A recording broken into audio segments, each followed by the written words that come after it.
Welcome to Armored Core 5. This video is a commentary / review of my most recent playthrough of this game. I'll be showing off everything in the main story and order missions, so major spoilers ahead. However, the story in this game is unfortunately very lackluster, so don't feel too bad. You're missing literally nothing. I also intend for this video to be functional for audio only, if you prefer to or have to listen. Nothing in the video except for some key exceptions will require you to look at the video, and in the event that visual contact is important, I'll describe the video briefly to keep you all on track. So let's go. I'm playing this on Xbox 360 for sheer functionality reasons. I cannot record PS3 footage at the moment, but also this gives me some things to talk about later. After loading the game, first off, you name yourself, choose an emblem that is purely aesthetic, alter some basic settings if you like, and then the game begins. A pre-rendered cutscene plays, portraying a very different game than the one you're getting ready to experience. It brings to mind the argument against cinematic trailers for games. Gameplay trailers are the way to go in my opinion, because a cinematic trailer usually seems to imbibe the feeling the developers want you to have while playing their game, as opposed to the actual feeling their game produces. This little movie is badass, but everything shown is exaggerated pretty heavily. To be fair though, every single Armored Core entry has this exact same trope at the beginning of their games, and they all exaggerate features pretty equally. I can't really level criticism at this game for a series trait, but if I were to see this cutscene at E3 or something, I would be severely let down when I eventually bought and saw the game it's supposed to represent. Right afterwards, you're thrown into the 8th mission in the game with beginner equipment, and the game is explained to you in a very invasive and contextless tutorial. I point this out because it is a horrible misuse of this mission. For starters, there is literally a tutorial mission in the game that is available instantaneously. There's also an e-manual included in-game as well. There's also the internet, for Christ's sake. I point all that out to express my absolute fury at them for doubling down on their tutorial by ruining some characters' developments towards the end of the story. For the 3 people who care, this is your final spoiler warning. Alright, there's this dumbass named RD who just holds everyone back all the time, and in Mission 6 he gets killed. So you think? God, it's so dumb. He comes back later and is revealed to be a traitor. The chief, brainwashed him or something. I'm really not sure. It isn't explained, something you'll see more and more of as we go along. So now, you're being shown in the redundant tutorial that a character you will never give a shit about is going to betray his allies at some point. There wasn't much to ruin, but they found a way. Why couldn't you just be tossed into the fucking tutorial mission right from the start? Or even better, be asked in a little dialogue box so that you could say, no. Then when you get fisted later, you can go, oh yeah, where's that tutorial? That's what they did in Armored Core 4 and Armored Core for Answer. But yeah, no, let's go back on that decision. What a great way to start the 5th main installment of your longest running franchise, you silly bastards. It doesn't even let you kill RD and maybe get a cool extra reward. Even like 50 grand would have been a neat little incentive. Nope. It just baldly and clumsily stops combat with force and reveals it's a daydream? Is my character a fortune teller? They're back. Who's back? Yes, it's been a long time. Where are we going? Let's get this fight started. What the fuck is going on? My god, I literally started with the worst game in the series. Anyway, enough ranting about that. You then make your team for the now non-existent online community of 13 people worldwide. I won't make any serious comments on the online just yet because I never experienced it and never will since the servers are offline, so we're just gonna move on for now. The game starts with a cool little boot up sequence that says good morning in like 30 languages, and then you're thrown into the main menu of the game. Good morning. All Armored Core titles function from a menu-based mission select system. Very old school, foregoing the open world now so revered and widely used. In my opinion, Armored Core could be an open world game, perhaps similar to Dark Souls. Maybe you could scour the wasteland and rest at workshops where you could spend money to repair yourself after battles.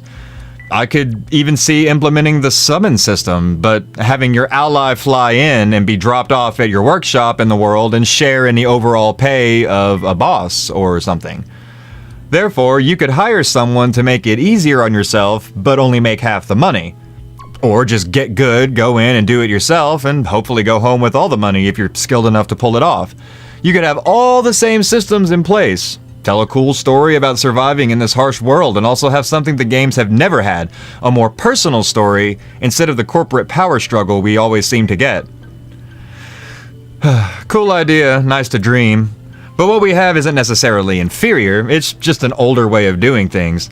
This menu select in particular, however, has a gigantic flaw that I have to point out. First though, a tiny bit of backstory. This was the first Armored Core game I ever played. I bought it randomly after falling in love with Dark Souls 1 and 2 and seeing that it was made by the same company, plus it was only like $12. I remember when I first started playing, my big issues were the assembly menu and the main map. The assembly menu is just a little weird. I quickly figured out how it worked after fucking around for a little bit. But the main map has hounded my playtime until very recently. See, if you aren't paying an extreme amount of attention, you might not notice the little indicators showing your current mission. One says story, one says order. I guess maybe I'm just stupid, but I like jumping into a game and just seeing what it's got, how it works, and figuring it out myself. I really don't like the idea of preemptively reading a shitload of literature so that I can know every last facet of how it works before even starting. And most of the time, this gives me decent experiences in games. I feel like I'm figuring it out, rather than reading how it all works. Like I just bought a fucking IKEA chair and I'm putting it together one agonizing alphabetized piece at a time just so I can tie a noose around my neck and kick it out from under myself. However, this had the opposite effect in Armored Core 5 because I didn't understand there was a story mission structure and an order mission structure. I didn't know I was expected to keep track of which one I had just completed in which territory. Wanna grind? Wanna do the mission you just did? Better write down your favorites or take a picture with your phone or just go ahead and guess. All those little pieces of paper that represent missions look the same and do not visually indicate their nature in any way. You have to hover over them to see which mission it is. And if you want more info, you have to click each one and try to ascertain if you want to do this one next or not. The sequel to this game, Armored Core Verdict Day, fixed this problem and many, many others. Now, I won't be reviewing Verdict Day in this video, but I will be pointing out key differences and relevant, significant information as we go along. I now know to just do whatever mission says order over it, or story over it. That's the next mission, and it's how I was able to do the game in a mostly chronological order for this playthrough. It keeps you on track. Oh, until you beat them all. Then your reward is being forever unable to easily do them in order ever again because you're reverted back to hovering and guessing. Terrible! And it's doubly disappointing because this menu is one of the most important screens in the game, if not the most important. You can't play the game without it. So for it to function this unintuitively is enough for me to understand why a person wouldn't want to play this game. So far, I feel like I've been overwhelmingly negative, so now I'm going to talk about some things that are really well done in this game. One of them is definitely the weapon types. They're divided into a rock, paper, scissors dynamic, with kinetic energy weapons as your more traditional physical bullet shooting sort of guns. Chemical energy weapons, which I assume explode with some sort of corrosive acid or something. And thermal energy weapons, which are basically lasers or plasma-based. KECETE. These damage types also figure into the configuration of your AC from a defense perspective. So if you know your opponent is using rifles, you should probably build your mech to have a lot of kinetic resistance. And if you know he's weak to chemical damage, equip a couple of battle rifles or some chemical missiles to kill him faster. This is the best part of the game if you ask me, because it is a constant battle, an endless struggle, and it keeps you thinking, keeps you experimenting and a little anxious. Min-maxing as much as you can, scrounging for new parts everywhere, trying to figure out how to maximize the right type of damage while simultaneously minimizing theirs. It's a really compelling system and leads to some awesome build variety and intense battles where you're struggling to give yourself just enough of an edge to make it through, only to be greeted by a different sort of challenge in missions straight after. I think it's really cool and will keep many players engaged. Exploration is often rewarded in story missions by finding wrecked ACs, presumably from a past battle, which grant you a new type of part if approached in scan mode. Having every possible part at your disposal is the only way to master the game fully, so requiring you to really scour the world was a nice way to ensure a little bit of replay value. A welcome focus we'll see more of as we go deeper into the game. I'm going to base this video off the order I did things in my most recent playthrough. So here at first, I focused on strictly order missions for a while until I reached Flamefly in Mission 6.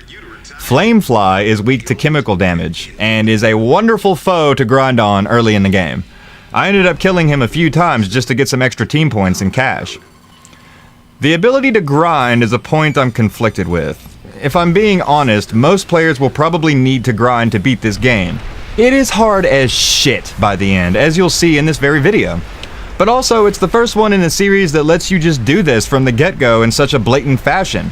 Just kill the same opponent over and over again, gaining quite a bit of money and leveling up the shop a little bit every so often, which unlocks new parts frequently. I believe Armored Core 4 and For Answer also allowed you to grind, actually, but it didn't unlock new parts. It just gave you money, which is still unbalanced, but also both of those games were much, much more reflex-oriented and more difficult in my opinion. Now, I might be wrong, but I am pretty sure you're able to do this. I especially had an obscene amount of trouble with the final mission of Armored Core For Answer. You all know the one if you've played it. And there's 5 of them on hard mode. Like, what? Nothing in Armored Core 5 or even hardcore mode in Verdict Day comes remotely close to that. So a little bit of grinding for some extra cash to just buy stuff that barely helps you in a superb and highly demanding game with a steep learning curve sort of gets a pass from me. It doesn't mess with the balance if everything is tipped against you no matter what anyway. But it's different in this game. Theoretically, I could just kill Flamefly 10 million times in a row, level up my shop to 50, which is the maximum, and then buy everything imaginable, and basically begin the game at max level with very strong equipment.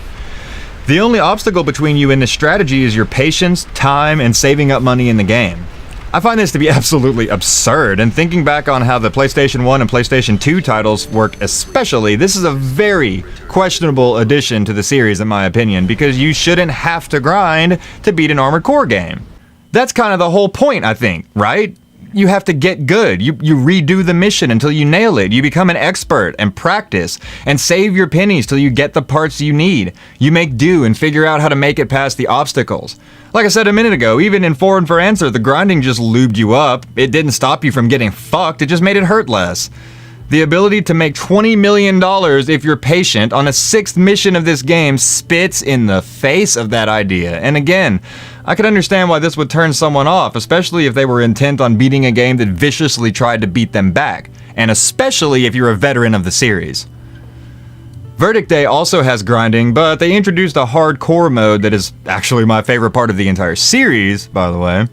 But they balanced that game to be beatable with no grinding, and hardcore mode proves it by demanding you not only beat every mission in the game, but you beat them with ridiculous difficulty modifiers and lives.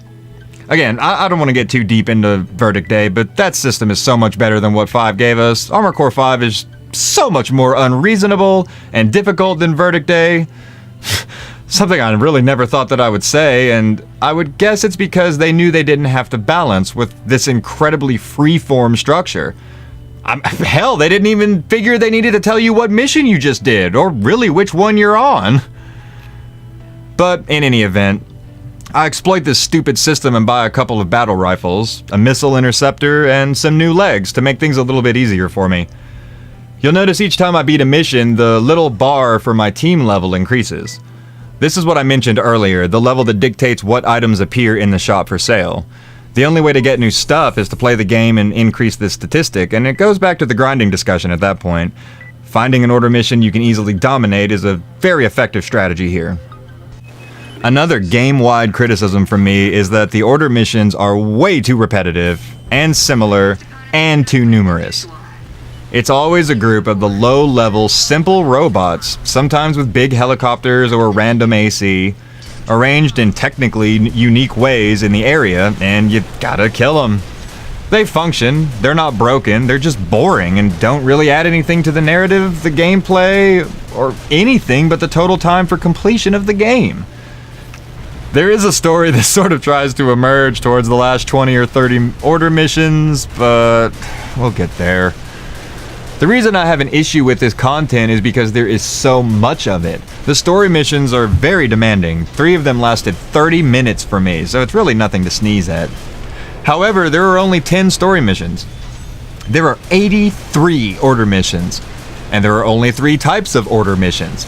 Go in and kill some men of honor or police robots. Go in and kill 1 or 2 ACs. And go in and take on the Zodiac. Oh yeah, the Zodiac. Seriously, we'll get there. First though, let's radically switch gears and talk about the laser blades. It's hard to talk about this without referencing the other games, and the one I think that does energy blades the best is Armored Core 4 Answer, without a doubt. 4 sort of had it, but they seem to have doubled down on the mobility aspect of the blades in between those games. You could literally ski through the air like a wingless death machine in that game, homing in like the energy sword in Halo, tearing ass through the land, sky, and all enemies. It was awesome. In this game, the animation is very deliberate and slow. You can at least double down on the attack with 2 swords, but the cooldown is very annoying regardless and limits your ability to react, especially since missing your swing is such a common occurrence, even if you know what you're doing. Needless to say, I really lament what they did to the laser blades. This weapon type has been in the game since the very first installment.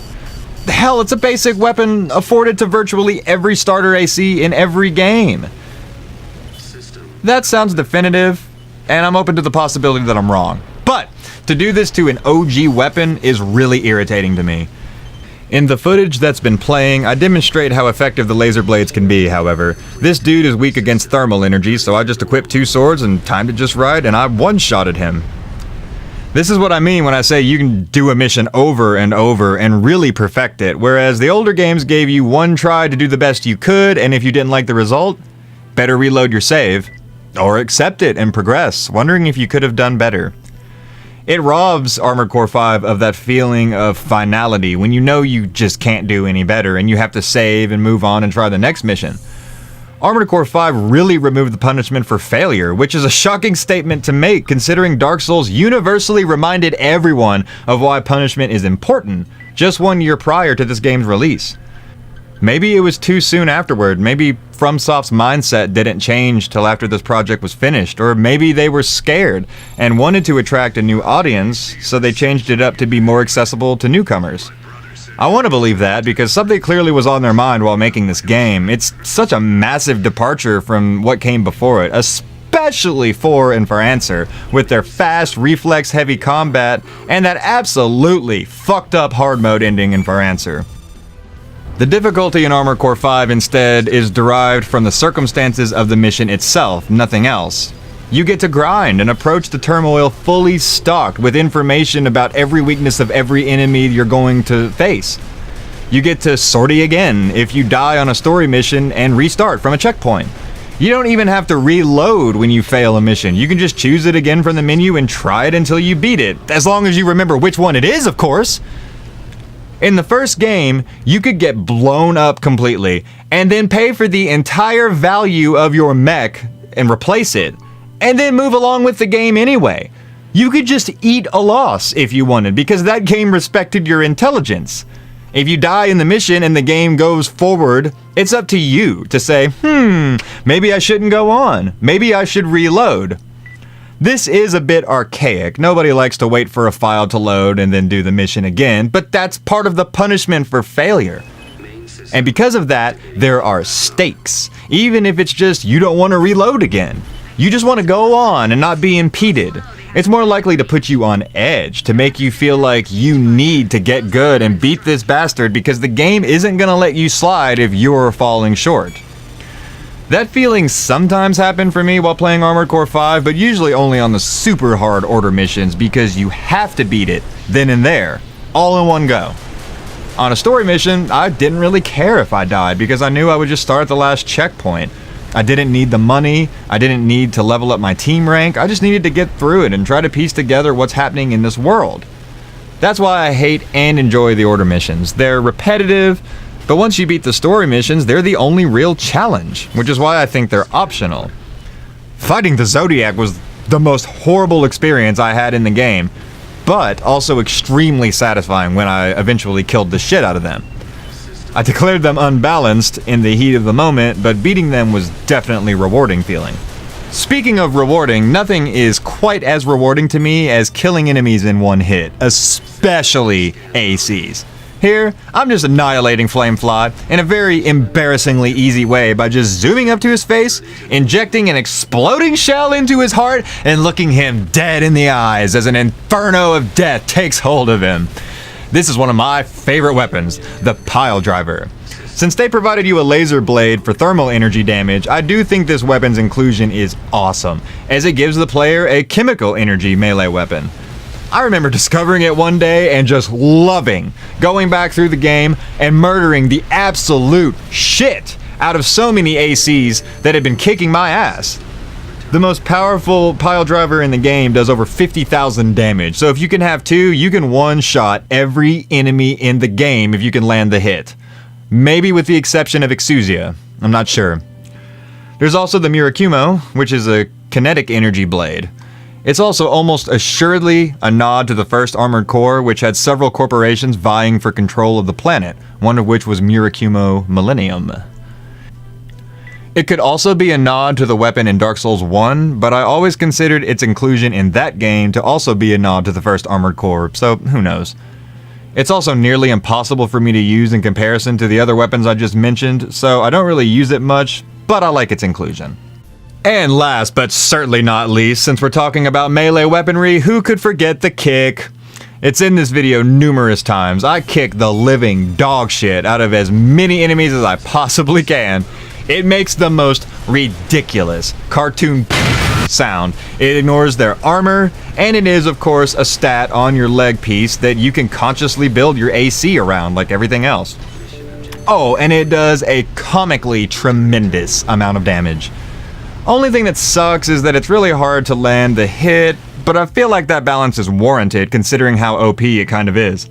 I also love that they made it a subquest to kill the final boss with a kick. Absolutely sadistic.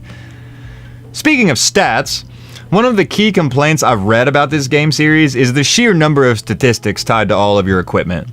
This is part of what makes Armored Core a niche series, since the average player is going to open up the full stats menu on any item and probably feel like giving up, especially since they're likely confused by the story and frustrated by the difficult combat and overwhelming visuals and not knowing what fucking mission they're on! For instance, the smallest number of stats seems to be on the recon units.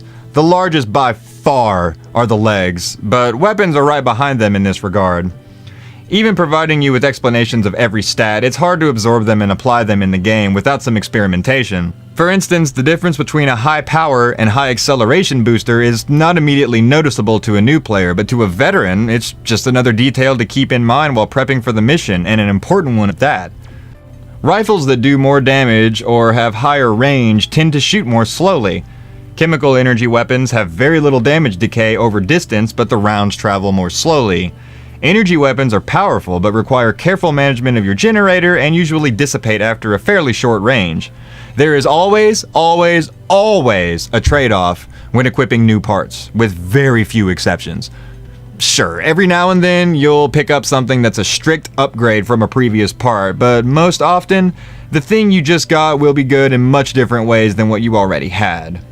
And all of this is present in the stats, and it's up to you to try the mission with what you have, learn about what goes on in that mission, and then go back and outfit yourself accordingly. It's almost as much a game of memorization as it is combat and stat balancing.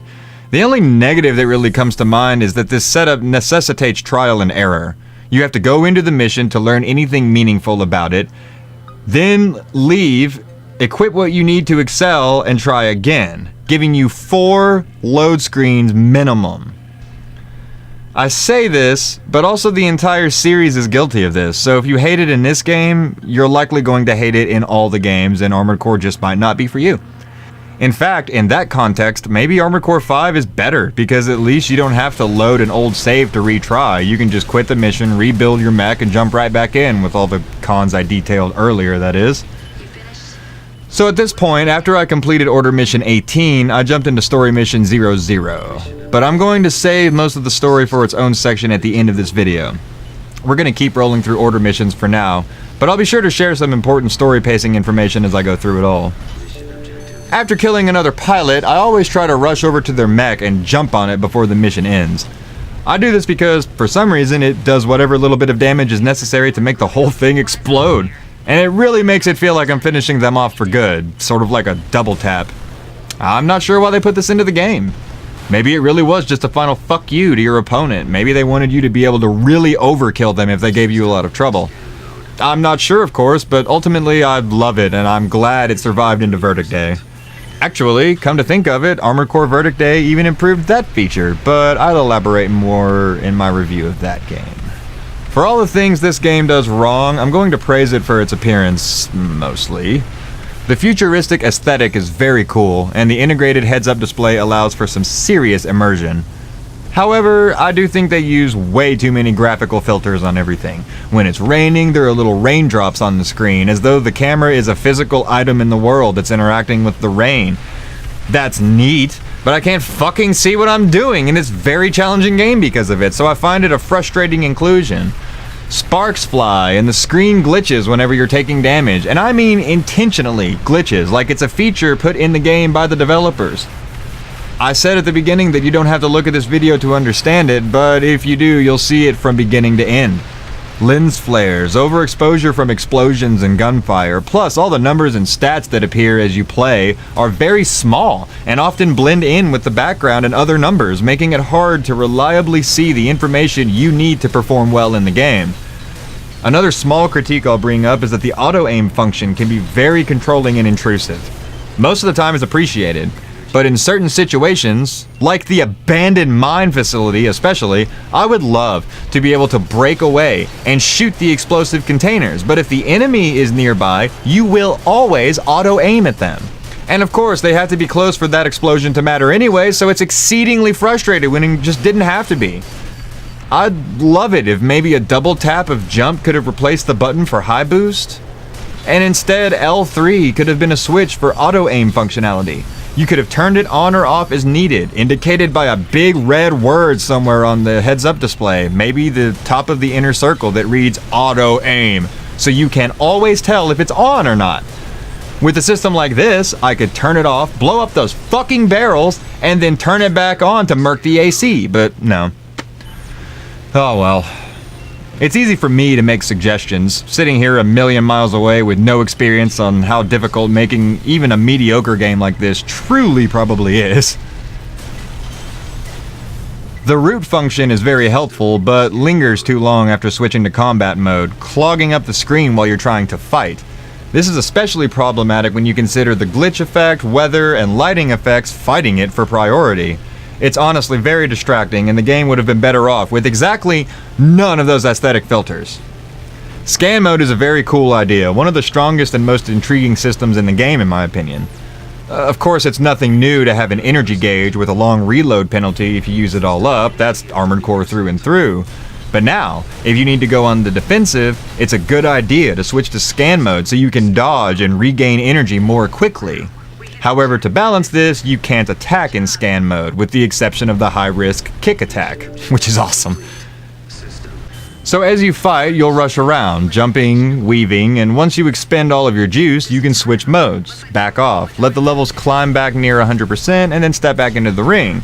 There's also a certain boss where high boost is required to beat it, so speccing your AC for pure mobility and literally flying around the arena, avoiding high damage attacks is the only way to survive. Being knowledgeable about how the boosters work and how to max out your energy for strategies like that is a very favorable position. Demon's Souls and of course Dark Souls introduce this mechanic in a much more simple and accessible way. The version in Armored Core is much more intricate, but so is everything, to be honest. Excuse my personal definitions, but Armored Core is basically robot Dark Souls, in my mind. It has the same bleak, sort of apocalyptic setting, stat-based RPG aspects, a vague-ass story, combat-focused gameplay relying on skill, no difficulty setting, sometimes, mostly, and a huge variety of builds to experiment with. But that's just me personally. One thing that is certainly different from Dark Souls is the almost total lack of any likable people in this game. I won't go too far into this because I'm saving the story for last, but the Chief is the only character I outright loved. I hate RD, I hate Fran, I hate Leon, I hate Carol, and I especially fucking hate Rosary, or Cordelia, oh, who gives a shit. But I bring this up because at the beginning of every AC Battle Order mission, a short cutscene plays where the pilot you're about to go up against shares a couple of lines of dialogue. They're usually tough guy lines without much substance, but a couple stood out to me. One, the two pilots talked way too long, and the cutscene ended in the middle of the female pilot's sentence.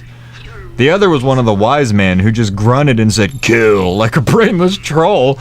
It was absolutely hilarious, and I wish I'd gotten my organic reaction because I died.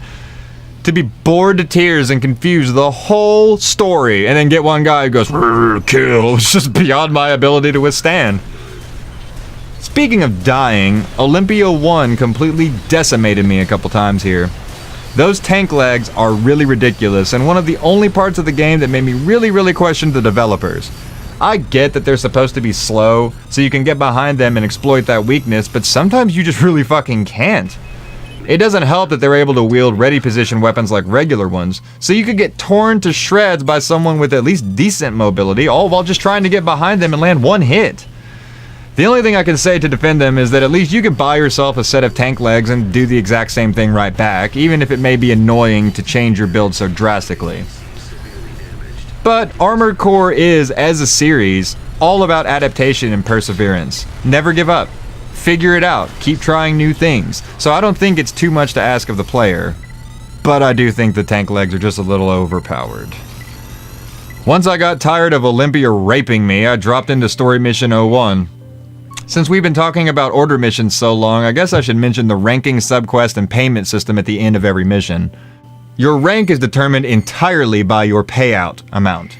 Since ammo and damage are both deducted from your pay, your performance pretty directly correlates to your rank, as there's no other objective metric to score beyond completion time, I suppose, which is factored into some missions. The subquests are sort of like side missions within the mission itself. Every order mission where you fight an AC is identical. For one AC, you have to kill him in 30 seconds and take less than 5,000 damage. For two ACs, it's the same thing doubled. 1 minute, under 10,000 damage.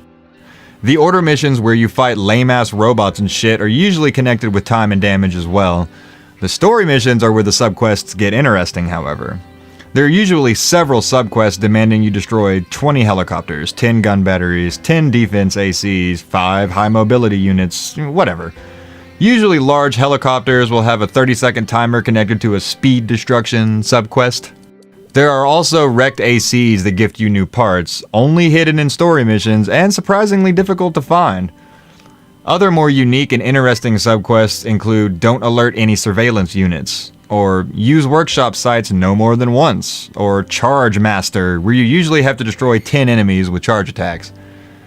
All of these add replay value to the story missions as you try to get that perfect run where you nail every single one on your way through, and let me tell you, it is so hard. It really demands the most out of you, and honestly, I've never been able to pull it off. I've gotten every subquest in a few of the story missions before, but never all of them in one try. Lastly, your payment is dictated by how many subquests you complete, how many rounds of ammo you fire, which also has a cost associated with them and their stats, how many individual points of damage you take, which is calculated by a cost stat on your AC parts as well, and all the enemies you kill. And again, this payout determines your rank, but frankly, I find the system to be far too lax in this particular game. I've frequently received S ranks on missions that would have given me a D or C if this was verdict day. The game could have been a little more stringent in my opinion, but since it's so hard anyway, maybe I should just be fine with it. Moving on, after story mission 1 and 2, I went to the contaminated area for an order mission. This is one of the coolest areas of the game in my opinion, because it seems like how most of the world actually should be, realistically. I assume that the contamination is Kojima energy from Armored Core 4 and for Answer, but I'm not sure. As usual, it's not fucking explained, although Verdict Day does acknowledge the existence of Kojima energy at least. We'll get there in that video. It also demonstrates the importance of paying attention to your weapon's damage type very clearly. The Amon S and Amon A enemies are only weak to chemical energy and thermal energy, so bringing a couple of battle rifles is the only way to go. You can also fly by them and trigger their kamikaze attack, but it is extremely risky because they home in on you very quickly and do a staggering amount of damage. You may be wondering why I bring battle rifles if the enemy is also weak to thermal energy, and that reason is very simple. I've avoided talking about it till now, but the fact of the matter is, I despise playing an energy build. I hate high-capacity generators, I hate low-consumption boosters, I hate their limited range, I hate the charge time for the laser rifles, I hate the AoE of plasma guns, I hate how I have to go into scan mode after firing every volley. It's just not a very entertaining way to play the game in my opinion. I know I praised the system earlier for energy management, but it seems as soon as you equip a TE weapon, there's no more balance to be found. You'll always be low on energy, always desperately running away trying to regain enough to shoot, fighting with the weapon's stupid idiosyncrasies, all just to fight the few enemies in the game that are only weak to TE. I can't really say it's a con, because I'm sure there are people who love energy builds in these games. As far as things brought forward with almost no alterations, the low-level enemies are actually very faithful to the series standard, despite how much I've complained about them. The big guys with shields, the Flamingo helicopters, the Spear snipers, the Avis High mobile units, the Sloan tanks, the Watcher surveillance units, they all fit in nicely with the look and setting. I just wish there were more of the large, impressive enemies.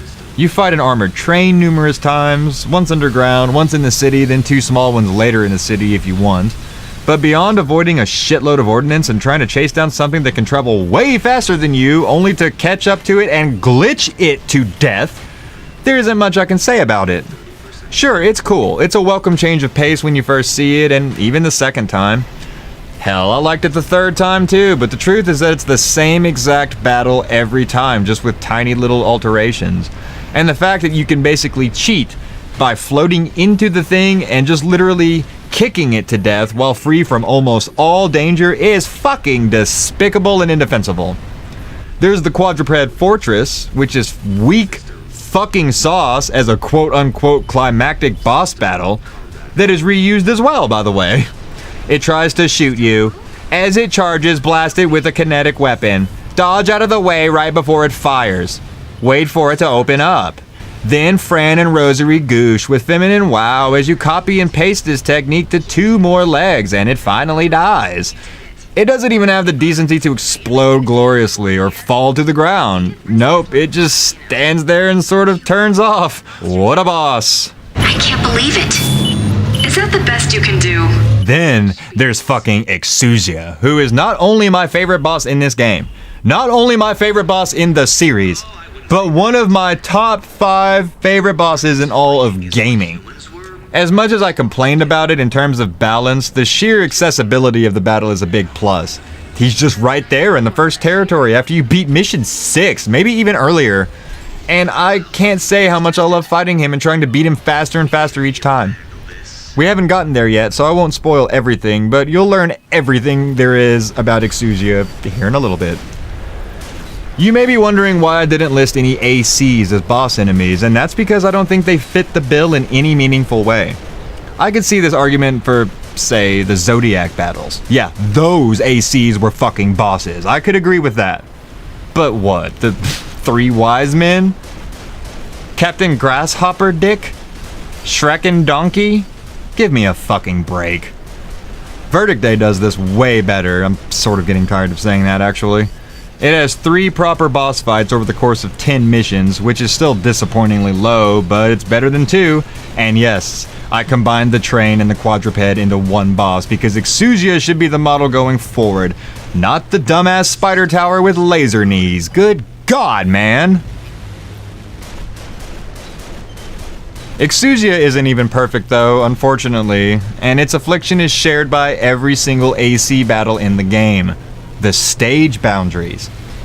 I understand the reason why the boundaries are there. It makes sense.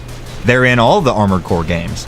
You want to keep the player in a confined zone because the system just can't process an entire gigantic world. But you also want the game to take place outside sometimes. Okay, cool, I get that. It's just really sudden in Armored Core 5. You could be flying backwards to get away from a threat and pass the boundary, and in less than a second before you can react, you're dead. It gives you a warning, but honestly, it should have been 4 times as long. The other games typically have layers to their level limits, so you can enter a warning zone of sorts before you're just smote by God in an instant. It's a little too punishing in this regard, but it also holds the potential for the most egregious sin the combat commits. You are bound by this harsh level boundary, but the enemies do not give a single fuck, especially the jumpy ACs. They will frequently float gently out of bounds and dart amongst buildings and over hills and just simply out of your lock-on range. And this happens all the time if you let it. It's the only consistent flaw that Exusia really has, and despite my overwhelming affection for that boss, I can't ignore it. At least it's a game-wide problem though, so I don't feel like Exusia deserves to be downgraded too severely. At least as much as all the other AC battles that fall victim to it. I think Exusia just has further to fall since it's such a good fight otherwise. It's the same problem, it's just even more disappointing. Speaking of disappointing, this is one major issue that Armored Core Verdict Day did not fix. The final boss of that game and numerous ACs are absolutely guilty of this, although it does seem to happen a little less in the main game. I don't know what it is about the final bosses, but both games in this engine are guilty of this really disappointing flaw, being otherwise exciting and very effective climaxes of their respective titles. Bizarrely though, the game even has upper boundaries. I didn't understand this in Armored Core 4 or for Answer, and I don't understand it here or in Verdict Day. If you have a reverse joint AC and stand on top of a tall building, boom, one jump, you're toast. It's simply ridiculous and shouldn't incur such a swift penalty for something that's so easy to accidentally do. One thing the levels continue to do well, however, is in the destructible item category. Vehicles, crates, boxes, debris of all kinds is laying everywhere and adds a lot to the mayhem when you're darting around trying to take out a tough opponent. It's not groundbreaking or beautiful or life-changing or anything like that, but I appreciate the extra effort. It may sound quite random, but one thing I've always missed in this series is pedestrians, human-sized people you could interact with. I believe there were some people in Armored Core Last Raven on PS2, or at least like little dudes in suits. It's been too long since I've played it, but I do remember them being very small and some of them having rocket launchers? It might sound stupid, but I think the inclusion of some perspective by being able to compare yourself with humans in size would have been a really cool touch. Again, I know I've said it a lot, but Verdict Day sort of does this as well. When you are on a mission with your helper AC and you die, it isn't like Soulsborne. You don't fail the mission. Instead, your helper can continue on, and you get to sort of spectate as a little human dude with a jetpack. And you get to gain the true perspective of the size of the mechs, and honestly, the mechs in Armored Core 5 and Verdict Day are not very large. In Armored Core 4 and for Answer, they're implied to be gigantic, 40-foot tall behemoths that take off from aircraft carriers and shit. But it seems that in this game, they're no taller than 15 or 20, maybe 25 feet tall, max. The opening cutscene shows tanks being of a comparable size to them, a size differential that's sort of held up in game, although you do seem to be substantially larger than the tanks than it portrayed in the cinematics. I'm going to switch gears and talk about the game's releases. It was published in 2012 on PS3 and Xbox 360, and these HD Armored Core games have the absolute weirdest traits about them. Specifically, this game runs much more poorly on the Xbox 360. I know this because I have 2 copies of all these games except for Armored Core 4. I've still got to get the 360 copy. So I can definitively say that Armored Core for Answer runs better on 360, but Armored Core 5 runs better on PlayStation 3. I'm not sure about Armored Core 4, since I only have it on PS3, but since it utilizes the same engine as for Answer, I would guess that it looks better on 360, but I have no proof of that. We'll see when I find a copy, I guess. Armored Core Verdict Day doesn't run terribly on either system in my experience, but I haven't played it much on PS3, so I'm not sure about that one either. So, What about this game runs poorly on 360? Well, you can hear it in the footage here. We are the corporation. We get the job done. As you heard, every so often the game seems to stutter, and it only happens on this level in the Xbox 360 version. I've thought about it quite a bit, and I can't figure out what this is. Usually I can imagine some sort of theory and be fine with it, but this one is just weird. Is it not rendering everything properly? I assume, but why does it manifest this way? And it is this level specifically. Every mission here, be it story or order, and you'll experience this weird audio stutter for no discernible reason. Maybe there's a patch, but I legitimately have no clue. It doesn't break the game or anything, but I thought I'd bring it up. For the most part, the ports are 1-for-1. The frame rate drops are present on both consoles, the textures look basically identical, the stupid filters and graphical tweaks are on both. Only the 360 version has this random flaw for some reason and some really annoying soft locks later on that we'll get to enjoy, just wait for now. But hey, let's talk about the music.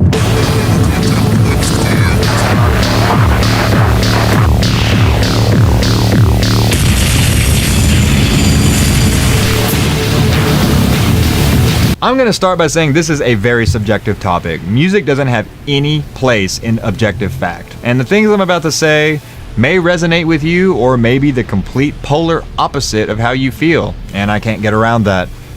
So with that out of the way, here's my opinion of the music in Armored Core 5. For starters, I would have to state that I think Armored Core as a series usually has atrocious music. It's a real bummer, to be totally honest, but especially the PS1 titles, the music is awful. There's no other way for me to phrase it. Techno is fine, but this is techno that doesn't develop in any way whatsoever. It's robot noises, usually no melody, no dynamic, no changes, just a thumping beat, and it's fine, I guess. I mean, fuck, I don't play Armored Core for the music. But that being said, Armored Core 5 is the exception here. The tracks are varied, unusual. There's a nice blend of orchestra and electronic. The music on missions is more dramatic, and the peaceful workshop song is a much appreciated contrast to that. There are some techno songs that are indeed repetitive, but there are so many different styles of music that I don't really mind 3 or 4 tracks that mimic the old style. A couple of them are even really cool anyway. It's a real fucking shame that this is the Armored Core with the best goddamn soundtrack, because it's the weakest in every other department. Since we're discussing sound, I think this is the best place to discuss the sound effects, which are mostly okay. The only sound I get sick of hearing is my computer voice telling me I'm switching between scan mode and combat mode. You can turn the voice off, but it also warns you when you're low on ammo, health, and energy, so it's not useless, it's just got that one obnoxious feature. The weapons are a little wooden, but ultimately serviceable. I understand that not every game can sound like Battlefield. The sound effect for when you take damage is actually incredibly annoying, but honestly, I don't have an alternative. I'm pretty sure any constant sound would be annoying as you take damage. It's not like your robot's gonna go when he takes a fucking rocket to the face. Voice acting is fine, but ultimately plagued by poor writing and meaningless throwaway characters. I was almost positive I heard some famous voice actors in there, though, particularly the guy from Archer who plays Rip Riley, Patrick Warburton. He also voices Joe Swanson on Family Guy? What? But no, I watched the credits and I'm wrong. But yeah, it seems like they legitimately got a bunch of different voice actors to give each pilot more personality, but voice alone isn't enough. Now let me tell you, if they'd gotten Gilbert Gottfried on here, this game would automatically gain 1 point to its overall ranking. Can you imagine? He's one of those migrant fools! Better take him out quick! 10 out of 10. Real talk though, they got Nolan North, who is the dude from Uncharted, Nathan Drake. I think he's also the rapist guy in the first Last of Us game, which is very impressive considering the enormous difference in character tone. The AC sounds are appropriate and believable, boosters sound powerful, and the little beeps and boops as you lock on, turn boosters on and off, lose your stability, they're all nice and help with the immersion. Speaking of immersion, the little details present are really effective as you slowly notice them. For instance, how the camera automatically switches sides and is something you can control to better see your opponents in certain situations, or how your boosters make little smoke effects when they're on. or seeing the little flaps open when you turn on your missile interceptor. And of course, a lot of nods to previous games are present in this and all FromSoft games, along with some external references. I'll mention the ones I noticed. The AC Fluted is almost certainly an homage to the Knight's starting armor set from Demon's Souls, the Fluted set. It's also the set showcased in that game's cinematic intro. Of course, the Moonlight Sword makes its appearance as it does in every single FromSoft game I've ever played. In Armored Core you can have two, which is a little funny, but I get that it's just a nod. It's not literally the exact same Moonlight Sword that exists in Kingsfield and Soulsborne. When you reach team level 50, it is available to buy in the shop and is an amazing weapon. While writing this, I specifically looked back at the game to find more examples, and I'm actually fairly surprised by how many little trivia secrets are hidden in the item names themselves, similarly to Dark Souls. The kinetic-resistant heads seem to be named after the Knights of the Round. The chemical-resistant heads are Greek mythology figures, and the thermal-resistant heads actually blew my fucking mind because they're all Russian/Sanskrit/Greek boys' names that all seem to relate to how the head is shaped. For instance, the Kurma head looks like a turtle, and apparently Kurma means turtle in Sanskrit. Oh, but it doesn't stop there. The kinetic-resistant cores seem to be Norse and Anglo-Saxon gods and goddesses. The chemical-resistant cores are Greek gods and goddesses. And the thermal-resistant cores are Slavic gods and goddesses. All the arm units are bodies of water, like the Volga, the Seine, the Amur, even estuaries like the Gironde. God, I probably just butchered all those pronunciations. I am from Kentucky, after all. The leg units are mountains, like Grande Jorasses, Mount Snowdon, or Mount Odenwald. I'm sure there are more, but there are so many item types that I'm not going to search every name and get every single reference. I have to say, I am wholeheartedly impressed that they included all those little secrets right there in your face. Very cool, even though it doesn't ultimately mean much. It does sort of give me the impression that they did put a lot of details into this game, just perhaps not in the right places all the time. My favorite of all of these, though, is my personal main kinetic-resistant core, the Hermes. In Greek mythology, Hermes was the messenger of the gods, and in Roman mythology, his counterpart is Mercury. Of course, the planet Mercury is the messenger of the gods because it has the shortest orbit around our sun, with a year of only 88 days. This is cool to me because the Hermes core has the highest energy conductivity, which dictates a large portion of your speed and efficiency while moving. I thought that was a very clever and subtle touch, and a case of the references having deeper meaning than just neat little trivia bits. Makes me wonder how many others have references to their various strengths and weaknesses. For instance, does the Achilles have some sort of fatal flaw? There's one last topic I want to touch on before we start the story, and that is the ultimate weapons. This weapon type is perhaps the penultimate example of impractical anime bullshit weapons that look really cool and do a comically large amount of damage but are so harshly balanced that they're not really worth it most of the time in this game. Also, I have to be honest and say I am not doing what it takes to get the Giga Missile. I just won't. I had to look up how you even obtain it. Turns out you have to do a ton of story mission stuff to make Zodiac appear. Very arbitrary stuff that isn't really explained to you whatsoever. Not only that, but you have to take less than 5,000 damage on one of them and fight an ultra hard AC. God no, I'm not doing it. I like a lot of things about the ultimate weapons. For instance, the grind blade is just fucking raw. I mean, it is fucking raw, man. It is 6 chainsaws the size of trucks that do 90,000 damage with an extremely fast rushing frontal attack. I mean, I killed Exuzia with it here in just 18 seconds. I was not able to do that with the other weapons, however. The Mass Blade is what RD uses to try and one-shot you in Mission 8, and it's also what the Chief uses on you in Mission 7. The Giga Cannon is cool, but I hate how you have to manually aim it, especially since the screen is so fucked up while you're using these things. And the Legion Pulse is badass, but I couldn't get it to land in my tests. So that is the main chunk of what I have to say about this game. Now for the final section, the story. This is your final spoiler warning, but again, you aren't missing anything. This might be the worst story I've ever heard. I'll be covering everything in the main missions and also detailing the story of the Order missions. Ready? Here we go! As I stated near the beginning, you start out on the 8th mission. You're shown that RD is a traitor and you fight him, probably dying if you're a first-time player. Then, it was all a dream? Who fucking knows? In Mission 00, you seem to be working for the corporation.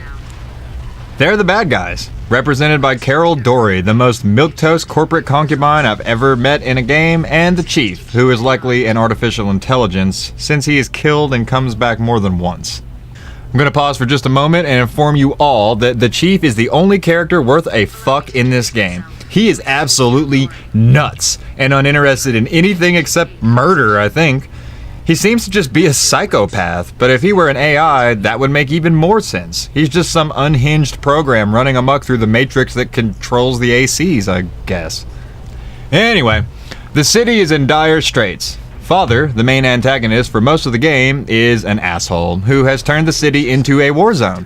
It seems that lockdown is in full effect. Nazi Germany-esque speeches are looped over loudspeakers day in and day out. Flying TVs display propaganda and, interestingly, can be shot down. Nice little touch. Why is Father doing this? Well, because he's bad. He's the despotic ruler of the city, in the words of the narrator himself. He's a bad man, and the Resistance is gonna take him out. Gotta love a pure black villain with no relatable motivation. Now, you might remember I said in Mission 00 you seem to be working for the corporation. In previous installments of this franchise, you can choose to work for whichever company you like. Typically, there were multiple mission choices available at the same time that would lead you down different paths, and usually the games had multiple endings depending on those choices. For instance, Armored Core for Answer has 4 unique endings. Armored Core 5, of course, has one ending that is exactly as confusing and meaningless as the entire story. After one of the greatest bosses I've ever personally fought. And then the Order missions have a second ending that adds literally nothing to the game. Just awesome. Moving on. Carol and the City Police Captain, who I guess just goes by his title alone to make sure you, the player, know who he is in the context of the story, start off by talking about the Chief's whereabouts. She describes the Chief as the best, but a handful. And City Police Captain expresses his concern about disappointing Father. Carol just says everything's fine. So I guess let's go kill our eventual teammates now. Also, bizarrely, this is the only mission where I remember seeing small helicopters. I'm probably forgetting one, but for real, they barely use this enemy type and it's so weird to me. If you're only gonna use it once, make it a fucking boss, please? So Carol and Cap have you tooling around town, bringing transport choppers to the ground, until Leader shows up and just says, "I'm the one you're facing, rookie." I'm the one you're facing, rookie. Despite the fact that you should be like deadly fucking enemies and he shouldn't be talking to you like you're about to have a friendly sparring match, this isn't Words with Friends, Padre. One of the most confusing, ill-explained, stupid plot points is coming up. Leader lets you beat his ass for about 30 seconds, then leaves and says, "If we had someone like him, we could ... And I think this is part of the justification for why you switch sides in between missions. Keep that line in mind, though. Carol embarrassingly says, He got away? Oh well. which has always baffled me. Then you continue bringing down the last few large helicopters, which just hover in one spot and let you peacefully and slowly murder them and their passengers while exhibiting no response. It's awesome. The Chief shows up and informs Carol of Leader's escape into the underground tunnels, commanding her to send you on his tail immediately. She says you've sustained damage and it'll be dangerous, and the Chief responds with, Indeed it might. And that's a problem. Why? Love that guy. Next, you go through the sewers, and this section is reused later as well, adding to the general confusion of what in the fucking hell is going on in this stupid weeby robot game. You travel through several tubes that lead to an open space where you confront Leader, who thanks you for following him. He asks Father if he's watching, saying it's just what he wanted, and proceeds to charge up his grind blade. This time, however, victory is ours. Before he can get an attack off, though, some missiles take out his weapon and Chief flies in, killing him with a fatal kick to the fucking face at 50 miles a goddamn hour. The chief laughs and says he's been watching you, you're perfect for the job of exterminating rats, and then leaves after blaming you for taking too long to kill the leader. Turns out Leader is Fran's father. Fran is your operator for the rest of the game. At this point, I'm pretty sure you're supposed to hate the chief for killing the resistance leader, but honestly, I was just confused because I thought the chief and Carol were the good guys at first. Fran clunkily delivers interrupted radio communication that shows us he's her father, but oh god, it's so stupid sounding. Just listen to this audio abortion they called voice acting. I'll be waiting. I don't know Fran or the leader, so I'm confused as to my motivation to continue playing. Why am I in this game? I think my character switches sides, but why? The chief is a dick to you, sure, but how do I know if I'm fighting for or against the resistance at this point? At any rate, I think Mission 1 being a year later, and you being on their side now, is supposed to be justified by this cutscene, as if you were disgusted by the actions of the corporation and decided to make a moral commitment to the side of the oppressed. The game doesn't tell you this, though. Nope. It's never explained. You just continue on, and all of a sudden you're working with Fran and Rosary. The most annoying fucking characters of all time, by the way. Okay, now, in Story Mission 1, Leon starts talking about the plan to capture or kill Father. It seems this mission is to distract the opposition, as Leon says we're supposed to raise hell on this end, as we discussed, while the engineering team goes to the executive sector's surveillance control center to take out their observational capabilities. Father is sending surveillance units everywhere, I guess because he expects an attack at any moment. The city is a war zone, after all. Are you serious? Get the fuck out of here. Fuck you. Hilariously, Rosary says, What am I doing again? which is pretty poignant and an excellent commentary on most of this game, because I too ask myself this question numerous times. Rosary is a pilot who keeps you stocked up on supplies, but it's also made clear that RD is a pilot sometimes. I'm really unsure of how this all works for real. Speaking of RD, he's introduced here as a total wimp. Leon even says that assistant of Rosary's seems to always know what's up. Probably because he's a traitor? Maybe he literally does know what the corporation is going to throw their way. Some long-range losers get dropped in, and you gotta backtrack and rip their robot hearts out of their lifeless chests. After this waste of time, the engineering team seemingly succeeded, and you're moved on to Phase 2 of the plan. You're shown enemies emerging from a tunnel leading somewhere else, and you're sent to investigate. Ultimately, Leon says the goal is to reach the executive sector, but an armored train catches the team's eye. Rosary, of course, tells you to scrap it instantly, and eventually the team is in agreement. While this is going on, however, a city police AC detects your presence, and you have to deal with the train and the police AC. Or you can just ignore the train, as the AC seems to be the trigger for beating the mission. I kicked the fuck out of the train in scan mode a few times, and then finally had to stop it forever with a full high boost kick. I was then forced to deal with the police AC, and eventually landed a fatal kick to his stupid head that killed him dead as disco. I'd like to say, though, that the moment in his cutscene where he's rushing towards the camera looks so much like old school Armored Core. It's just beautiful. The way his machine sways, the eyes lighting up, and the voice acting, it's one of the few moments this game truly feels like an Armored Core game in a deep and satisfactory way. Energy at 30%. You destroyed it. Well done.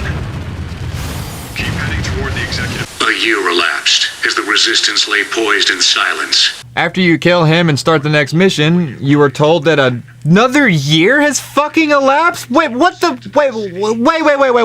Oh, okay. I understood the first mission doing this, but hold on. They sabotaged his surveillance system and waited a year? What exactly did they do? Have they been there a whole year? I thought we were moving on to Phase 2. Okay, whatever. Let's just ignore that. I don't understand the second year passing. Maybe it's in there accidentally. Maybe it's a translation error. This seems like it would make way more sense if it was the exact same day, like you were on your way to the executive sector at the end of the last mission. God damn this fucking story, dude. Oh my god. Whatever. In story mission 2, you move through the executive sector and clear out city police. There's tons of snipers, tanks, flying types, watchers, and shielded guards just everywhere. After killing a shitload of them, RD wants to run away, and then a giant armored train shows up. This one is a full train with 10 cars going around a gigantic track that surrounds the whole stage. I really like the cutscene that reveals the train. The way the screen shakes as it passes really sells the weight and danger of this machine. Very well done. This train has a weakness I've already bemoaned, that you can just simply glitch your way to its side or even on top and effortlessly kick the shit out of it in scan mode. Granted, I've fought it fair several times before I discovered this exploit, but this deserves a patch in my opinion. It ruins the tension and turns the truly formidable train into a joke. Once it's destroyed, everybody on board dies, and the captain doesn't even seem to care. It's a short little moment, but it demonstrates the sheer insanity and brutality of this world. It seems there's civilization, with billions of dollars in technology and architecture everywhere you look, and yet human beings are still behaving like they're in the Stone Age, grasping for power, sacrificing lives easily whenever necessary or more convenient, manipulating others soullessly for personal gain, opening every Pandora's box they find with no regard, waging war without end. It's cat and mouse, but with 5 zeros at the end of everything, and it's all made of metal, and it all wants you to die. I love that aspect of this series. It's always giant companies that are raping the world and all of humanity for nothing but money and political power. Usually several corporations who all seek to own you and your agency, who all want to ride your willpower and prowess to the top, because without you, they're nothing but people in suits in a room somewhere dreaming up ways to make money. It's beautiful in that sense, that it shows how those in power are really subservient to those who do. Those who go forth in life with great optimism and willingness to take action, be brave, be willing to fail. They will always do better than those who take. And also, those who take action should take heed not to let those without purpose, those without talent, those without meaning, rob them of what makes them special. To use their benign, natural-born aptitudes as nothing more than an avenue to make a worthless man a fortune with no effort on his part aside from his sociopathic scheme. Sorry I got so philosophical on you guys, but that scene is a perfect example of subtle world building, and it makes me think about what the story of this game and others in the series could be saying about our species and civilization on a macro level. So, after the train bros get blowed up, the Chief and Carol Dorky talk about how cool they think you are, and how you're probably gonna be dead by the end of the day. I'm going to assume at this point that Father is fully aware that the most dangerous AC within 1,000 miles is flying around his city, blowing his fucking infrastructure and highly advanced surveillance technology and hundreds of thousands of dollars worth of fucking robots and hundreds of his dudes, all to the tiniest of tiny pieces, one gory geyser of hellflame at a time, because it's the future and how in the world can he not know about it? I was under the impression that we were paving the way for the engineering team to pull out of whatever the fuck they're doing here. Just, you know, some sabotaging, just out here just sabotaging the surveillance system, and now we're going home, I guess? Fran says we'll be done once the engineering team pulls out, and that's that, I guess. Leon says they're taking a different route and to take the bridge to the evacuation point. But then the Chief hijacks their communications. A cutscene plays showing that they've harnessed that weird technology from the contaminated zone, the Utheka, that shoot out little electric worm snaky things that home in on you. They can easily be dealt with if you use a missile interceptor. Anybody who's seen the movie Mimic should recognize what an Utheka is. It's the egg sac that insects hatch within and burst out of, and is pretty fitting for the name of this enemy. Leon says the corporation tapped into their comms, which means they could have stopped them at any time, but didn't, and they need to rethink their strategy. During Mission 3's beginning, the narrator says it would be the Resistance's final battle, to overthrow Father and free the oppressed of the city underground. But first, They went outside the city in search of better weaponry. The contaminated zone is described perfectly and very effectively here. The vast wasteland covering most of the Earth's surface was a bitter reward for humanity's long struggle toward enlightenment. I think that's a very cool line, and again, just nicely comments on humanity and how we are our own doom. I don't understand how the city isn't contaminated, but the outside region is. What exactly stops the Kojima particles from killing everybody on Earth? What's so special about the city limits? Never fucking explained! Fran asks Rosary about what they'll find in the abandoned facilities, and that Leon said they'd find something useful. Rosary states she's never been in these places. This is one of the things I really dislike about any apocalyptic setting, or even like Elder Scrolls does this, honestly. It is hard for me to believe that this facility has been sitting around unguarded, waiting for you to come along and pillage it. Are you serious? Are we seriously the first people brave or stupid enough to go snooping around these kooky haunted extra nuclear hot sauce factories for fucking realsies? Rosary then physically abuses RD, who deserves it, but she's still a monster. Most of the dialogue in this mission is cringy catfighting between Fran and Rosary, whose voices are way too similar, as an aside. The voice actresses did fine, mostly, but while they were both talking to each other, I actually had trouble keeping track of who was talking unless I consciously checked the subtitles, and that's not good. Just one more thing that Verdict Day fixed with Maggie and Fat Man having distinct voices. You go to 3 facilities, and somehow Rosary knows there's nothing good inside just by looking. Which again, makes me wonder about how she knows and how these places haven't been picked clean over the past year, or possibly 2, that have passed since this game started. God, I feel like I've been playing it for a year. The final facility is introduced in a very effective manner with a very ominous cutscene that gives a slow zoom to black spikes rising from shadows with the most obvious fucking boss ever placed right before you fight it. This facility, the way Rosary and RD talk about it, makes me think of that shadowy region from The Lion King. Some sort of bad place that fills you with dread and curiosity, something the locals are all actively terrified of, something that swallows explorers whole, never to return. It's as eerie and haunting as a dark castle in the distance, and I love how they were able to bring that to a futuristic setting as effectively as a medieval fantasy one. Very nice. Ouch. Ow. Okay, I'll go. Sheesh. Rosary again commits a crime deserving of 6 months to a year in a just world, and forces her intern to fly to his potential death so that I can fight a lackluster boss and a bunch of fucking Starmies and Star-Yous. At the deepest point, I kill some guided missile batteries, and then the Dork Brigade lands and talk vaguely about whatever cool technology they supposedly found here. Never explained! It seems like the opening mechanism is intact. I realize that this is a major plot point, that we're out here in the wasteland to get some sort of edge, but you are the edge. When you go back into the fray, go back to the city, you don't get equipped with some crazy weaponry. You're still the weapon. You are... there is nothing else. It's you. But anyway, the giant obvious boss powers up and proceeds to look super badass in its introductory cutscene, and then be a nearly completely stationary target. Very disappointing. I got the subquest here, but I felt dead inside.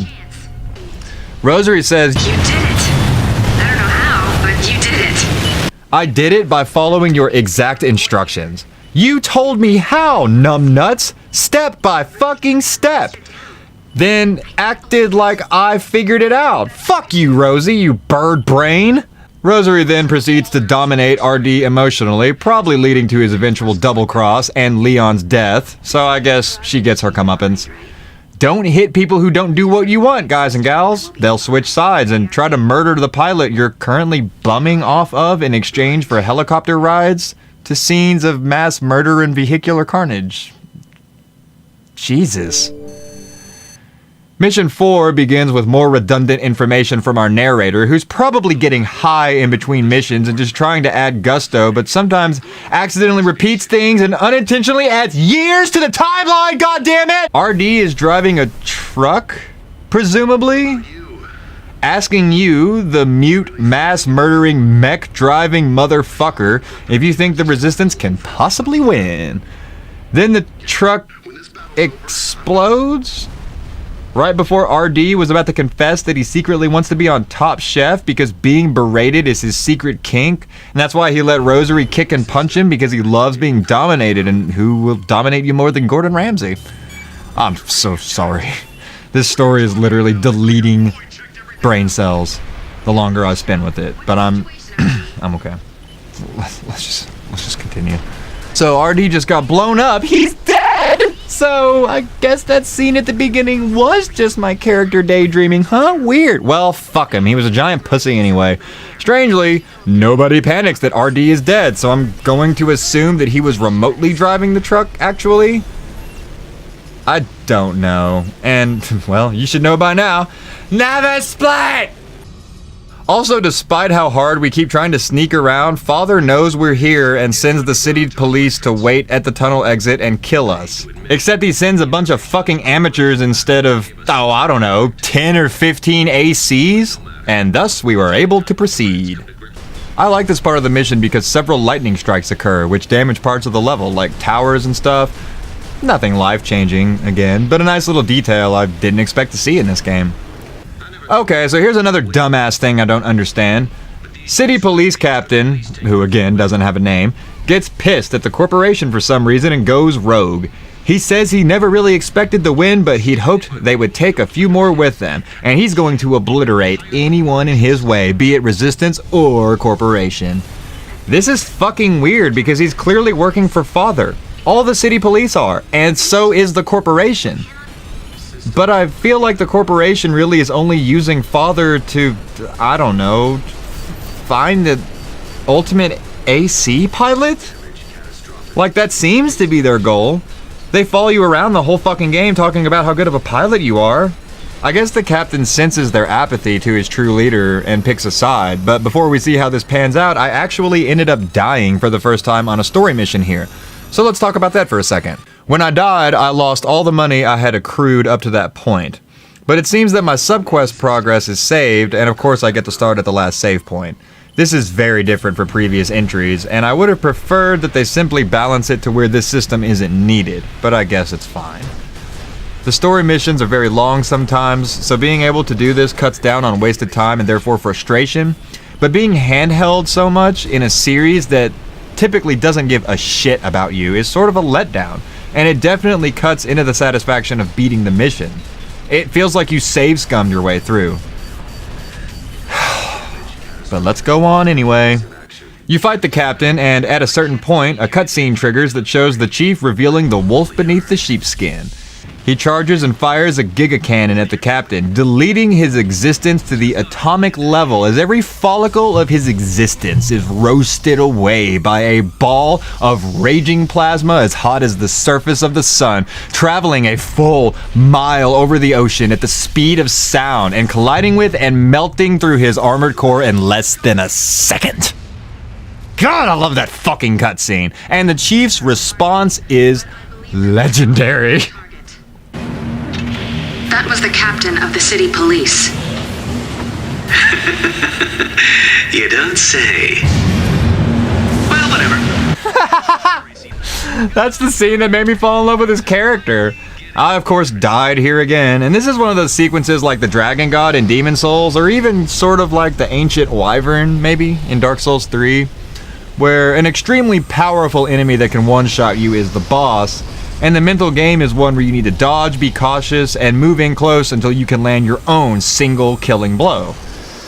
The last couple dodges here are particularly tense because it's raw timing. There's no cover to hide behind, and you have to reach a certain distance from the chief to trigger the cutscene that completes the mission. In a classic case of poetic irony, you approach the chief and kick his dumb robo-face, same as how he kicked Fran's father in the first mission, and you kill that sadistic, badass motherfucker. Carol dumbass Dory says you're now an enemy of the corporation. Yeah, just now. Not when you were murdering city police 50 or 100 at a time, when they were at least superficially allied with the corporation. No, not when you were observed going after Father's surveillance tech in an effort to kill him. Their boss, who hired them to protect him. No, not then, but now. Just now, when you kicked the clearly psychopathic, unhinged, fucking monster AI equipped with an ultimate weapon that can vaporize a fucking skyscraper. Oh, and who shoots it many, many times, by the way. Judging by what I know from using the ultimate weapons, the corporation clearly has some tech beyond what's available to us as the player, because he should use that cannon 2 to 3 times tops if he's spec'd properly for it, and then no more. His ability to use it non-stop shows that they've progressed further than the Resistance in terms of available power. Doesn't matter though when you get a robot foot to your dum-dum face. The Chief glitching and screaming splendid, exquisite as he dies is a pretty unsettling end to the mission, honestly. I really think his character is cool, especially considering the ragtag bunch of morons they make you put up with for most of the game. Mission 5 starts with you approaching Central Command, the final bastion of Father's power, with your homies. The narrator tries to amp up the tiny bit of forward progress occurring by talking dramatically about the final battle for the umpteenth time. Fran gives us the Naruto speech and says we'll win, like it's just a fucking basketball game and not a giant group committing kidnapping at best and political assassination at worst. They finally acknowledge that RD is dead, but Rosary just says it's strange and that he always had a nose for danger. Then there's a really cool shot as your AC is dropped and the engineering team cuts the power to the city's lights and everything goes dark.